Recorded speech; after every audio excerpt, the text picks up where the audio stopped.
미국과 이스라엘의 공습 일주일 만에 이란의 군사력 90%가 파괴됐어요. 지도자도 죽었고 함정도 침몰했어요. 그런데 이란은 항복하지 않았습니다. 오히려 지도자의 아들을 후계자로 세우며 더 강하게 저항하고 있어요. 트럼프 대통령도 당황했거든요. 특사를 통해 공식적으로 물었어요. 왜 항복하지 않는 거야? 이 질문의 답을 찾기 위해 역사, 경제, 심리, 비용 구조 이념, 이 5개의 겹을 벗겨봤습니다. 첫 번째 단계인 역사적 교훈과 항복한 나라들의 비극에 대해 살펴보겠습니다. 이란 지도부는 역사로부터 많은 것을 배웠습니다. 그리고 그 교훈은 명확해요. 리비아의 무아마르 카다피를 봐요. 이 인물은 1992년 핵을 자발적으로 포기했어요. 국제 원자력 기구의 모든 시설을 공개했고 우라늄 농축 장비를 미국으로 보냈어요. 대가는 뭐냐면 국제사회로의 복귀와 경제제재 해제였습니다. 당시 뉴스에서는 카다피가 현명한 결정을 했다고 평가했어요. 근데 8년 뒤 어떻게 됐을까요? 아랍의 봄이 일어났고 시민 시위가 터졌고 나토가 개입했어요. 그로시라고 하는 사무총장도 확인했어요. 핵시설도 못 지켜줬다는 걸요. 카다피는 고영 시르테의 하수구에서 붙잡혀 길거리에서 죽었습니다. 비슷한 일이 이라크에서도 있었어요. 사담 후세인이 유엔 사찰단을 받아들였을 때 국제사회는 그걸 현명한 선택이라고 평가했어요. 근데 2003년 미국이 침략했어요. 나중에 조사해보니 대량 살상 무기가 없었습니다. 결국 후세인은 교수형에 처해졌습니다. 우크라이나 사례도 있습니다. 1994년 핵무기를 반환하고 미국과 러시아, 영국으로부터 안전보장을 받았어요. 그런데 2022년 러시아가 침략했어요. 그 보장국 중 하나가 말이에요. 이란이 이 세 나라의 결말을 모를 리 없어요. 카다피는 죽었고 후세인은 죽었고 우크라이나는 지금도 전쟁 중이에요. 패턴이 너무 명확합니다. 무장을 내려놓는 나라는 결국 파멸한다는 거죠. 이게 이란이 항복하지 않는 첫 번째 이유입니다. 두 번째 단계는 경제구조입니다. 혁명수비대라는 국가경제 엔진에 대해 알아보겠습니다. 이란이라는 나라를 이해하려면 이 조직을 알아야 해요. 삼성그룹과 국군을 섞어놓고 국가경제의 절반 이상을 통제하도록 설정하면 바로 혁명수비대가 됩니다. 석유, 건설, 통신, 금융, 부동산, 농업까지 이란 경제의 거의 모든 분야에서 이 조직이 지분을 가지고 있어요. 당신이 이란의 아파트를 산다면 그 돈의 상당 부분이 혁명수비대 계열사로 흘러가요. 휴대폰 요금을 낸다면 마찬가지예요. 테헤란 국제공항을 누가 지었을까요? 바로 혁명수비대 산하 건설회사 카타마란비아가 지었습니다. 철도도 밴도 가스관도 모두 이 조직이 운영합니다. 연구 자료에 따르면 혁명수비대와 연결된 기업이 이란 경제의 최대 50%까지 차지한다고 되어 있어요. 여기서 중요한 건 이겁니다. 이란이 항복하면 이 모든 경제구조가 무너진다는 사실이죠. 정권이 교체되면 혁명수비대는 테러 조직으로 지정됩니다. 그러면 해체 대상이 돼요. 수십 년간 쌓아올린 석유사업과 금융자산이 한꺼번에 사라지는 것입니다. 전쟁에서 지면 군사장비를 잃지만 그건 재건할 수 있어요. 하지만 항복하면 이 경제 제국이 완전히 소멸합니다. 혁명수비대 입장에서 항복은 전쟁의 끝이 아니라 자신들의 죽음인 셈이에요. 이게 이란이 항복하지 않는 두 번째 이유입니다. 세 번째 단계는 심리 현상인 국민의 자동적 결집입니다. 여기서 역설이 하나 있어요. 전쟁 이전 이란의 내부 상황은 최악이었습니다. 청년 실업은 심했고 물가는 2배로 뛰었어요. 화폐 가치는 반토막이 났고 거리에는 반정부 시위대가 쏟아져 나왔어요. 이런 상황이라면 외부 공격이 있을 때 국민이 정권을 버리고 항복을 요구할 것만 같죠. 근데 현실은 정반대입니다. 어제까지 정권을 욕하던 사람이 외국 폭격기가 나타나는 순간 국가 뒤로 자동 결집해요. 이걸 정치학에서는 깃발 아래 결집 효과라고 부릅니다. CNN이 이란 시민을 인터뷰했어요. 정권은 싫지만 내 나라가 공격당하는 걸 가만히 볼 수 없다는 반응이 나왔습니다. 정권에 대한 분노와 외세에 대한 분노는 완전히 다른 차원의 감정이기 때문입니다. 게다가 더 깊은 뿌리가 있어요. 1953년 당시 이란의 총리 모사데크가 미국의 쿠데타로 끌어내려졌던 역사가 있습니다. 이 기억이 세대를 넘어 전해지고 있어요.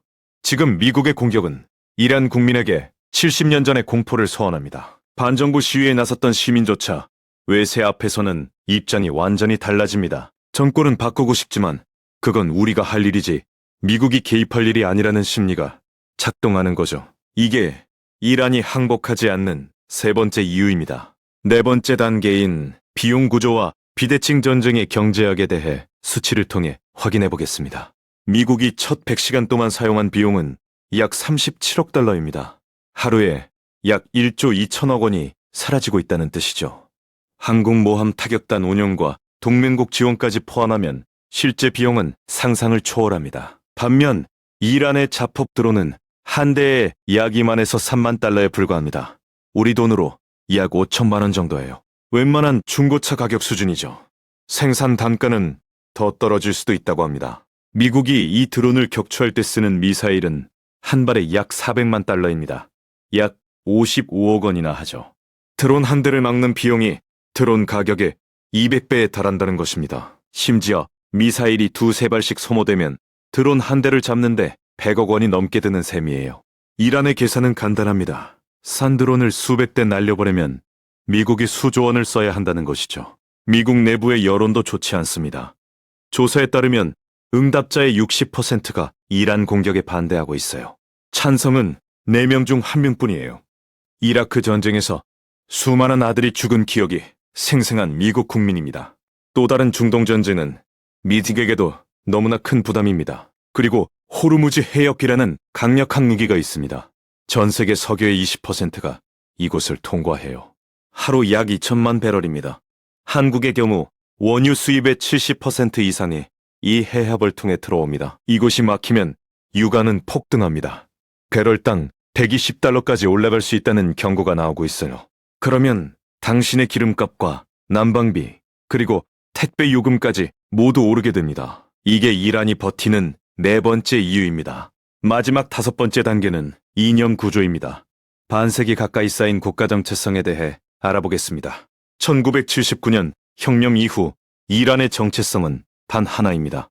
미국과 서방에 절대 굴복하지 않는다는 것이죠. 이건 단순한 구호가 아닙니다. 학교와 군대, 그리고 모든 거리에서 반복적으로 새겨진 체제의 존재, 이유입니다. 이란의 어린이들은 어릴 때부터 강대국에 무릎 꿇지 않는 법을 배웁니다. 테헤란의 반미 벽화는 단순한 그림이 아니라 이란 사람들에게는 공기 같은 일상입니다. 이 나라에서 항복한다는 것은 지난 50년간의 정체성을 스스로 부정하는 행위가 됩니다. 마치 민주주의 국가가 그 가치를 포기하는 것과 같은 엄청난 충격인 셈이죠. 지도자의 사망도 역설적으로 결속을 강화했습니다. 시아파 전통에서 죽음은 패배가 아니라 거룩한 순교이기 때문입니다. 순교는 이념을 더욱 강하게 만드는 장치가 됩니다. 이란은 폭격 중에도 이틀 만에 차기 지도자인 아들 모즈타바를 선출했습니다. 이것은 아버지를 이어 끝까지 싸우겠다는 강력한 정치적 선언입니다. 이제 항복이라는 단어는 이란에서 더 이상 존재할 수 없는 환경이 되었습니다. 이게 이란이 항복하지 않는 다섯 번째 이유입니다. 결론으로 미국의 진짜 목적에 대해 이야기해 보겠습니다. 트럼프 대통령은 무조건 항복만을 요구하고 있죠. 핵과 미사일을 모두 포기하라는 뜻이지만 이건 겉으로 내세우는 명분일 뿐입니다. 그렇다면 미국의 진짜 속셈은 무엇일까요? 미국이 공격하는 궁극적인 이유는 단 하나입니다. 영향권에서 벗어나려는 나라를 길들이는 것이죠. 이란은 혁명 이후 줄곧 독자적인 외교 노선을 걸어왔습니다. 중동의 석유와 지정학적 위치는 미국의 핵심 이익입니다. 하지만 이란이 독자적으로 움직이면 미국의 중동 통제권은 흔들리게 됩니다. 특히 이란이 핵을 가지면 기존의 힘의 균형이 완전히 깨져버립니다. 북한처럼 핵을 가지면 미국도 함부로 공격하지 못한다는 것을 알고 있기 때문입니다. 그래서 미국은 지금 이란을 다시 자신의 영향권 아래로 돌려놓으려 하는 것입니다. 정권을 교체해서 친미 정부를 세우는 것, 이것이 제국의 논리입니다. 마지막으로 당신이 꼭 기억해야 할 것이 있습니다. 이 전쟁은 먼 나라의 이야기가 아니라 당신의 생활비에 직접적인 영향을 미친다는 사실입니다. 유가가 오르면 택시비와 도시락 가격까지 모든 물가가 연쇄적으로 상승하게 됩니다. 지금 설명드린 5가지 이유가 복합적으로 작동하며 항복을 막고 있습니다. 이 5기둥 중 하나라도 남아있는 한 이란은 끝까지 버틸 것입니다. 기둥이 모두 무너진다는 것은 사실상 국가의 소멸을 의미하기 때문이죠. 그래서 이란에게 항복은 더 큰 자폭이나 다름없습니다. 이제 중동 뉴스를 볼 때 양쪽이 무엇을 계산하고 있는지 유심히 살펴보세요. 그러면 복잡한 국제 정세가 완전히 다르게 보이기 시작할 것입니다. 오늘 이야기가 도움되셨다면 구독 부탁드립니다. 다음 영상에서 더 깊이 있는 분석으로 찾아뵙겠습니다.